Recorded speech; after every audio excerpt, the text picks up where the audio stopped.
PayPal co-founder Peter Thiel sounding an alarm on Bitcoin.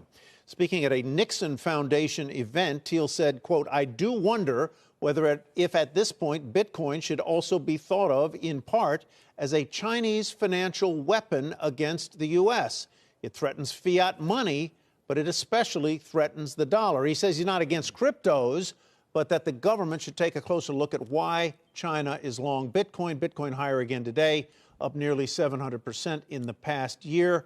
Michael, explain this to me. How would China use Bitcoin as a weapon to weaken the dollar? Well, I think, the general premise here is that Bitcoin's ascendance does come at the expense of the dollar's role as the world reserve currency. So if, in fact, China had some kind of participation in that trend where the U.S. dollar is not as central to the world financial system and economy as it was before, and meantime, if, in fact, official Chinese authorities are owning Bitcoin and benefiting from its appreciation, it could, tilt the financial balance of power, I suppose. It is interesting here because, of course, Thiel is very much an advocate for cryptocurrencies and Bitcoin as well. He's more or less pointing out that this becomes a little bit disorderly in terms of a power relationship thing if the ultimate destiny of Bitcoin that the true believers see out there for it as sort of overtaking to some degree existing currencies, would have other unintended consequences. So Deirdre, you spend a lot of time in these circles and know a lot about this, so you're going to have to educate me.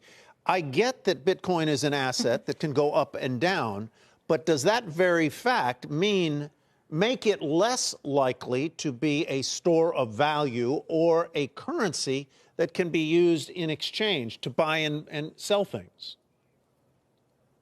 I think the idea of it as a store of value is building, even though it is volatile.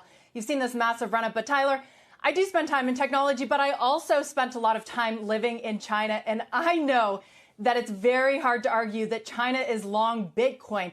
In fact, China sees the cryptocurrency as a bigger threat to the Communist Party, I think, more than it's worrying about it as a threat to the U.S. dollar. What they are interested in is the technology behind Bitcoin, blockchain. You had earlier this week China coming out saying it's going to be launching its own digital yuan. That may be where the real threat is. China is moving quickly on this technology. It has talked about a digital dollar, but there's been no action, and maybe for good reason. There needs to be very thoughtful and planned out. But I think that is where the real threat is. And if the Chinese get their massive population to use a digital yuan, that could lead to more usage of Bitcoin. And to Mike's point, that could eventually sort of take over the U.S. dollar. All right, let's talk next about a driver shortage hitting Uber and Lyft. Now, both are working to bring those drivers back. Uber launching a $250 million driver stimulus plan, including temporary incentives and payment guarantees, while Lyft is offering bonuses of up to $800. The lack of demand during the pandemic shutdowns led a lot of gig workers to find other sources of income. U.S. Uber drivers' logged hours fell more than 37% year over year in the first quarter, while Lyft saw a 42% drop in the same period. I guess they're just trying, Deirdre, to get the cornerstone of their business back, and the cornerstone is having plenty of drivers there so that pickups can be quick and seamless. Yeah, so we're already seeing demand recover. Question is the supply there? This has been sort of a battle that Uber and Lyft have fought over their lifetimes, and it's really reminiscent of the good old days when they had tons, billions in venture capital funding to offer these incentives. It's interesting to see that shares are higher today. That may just be, the broader tech rally.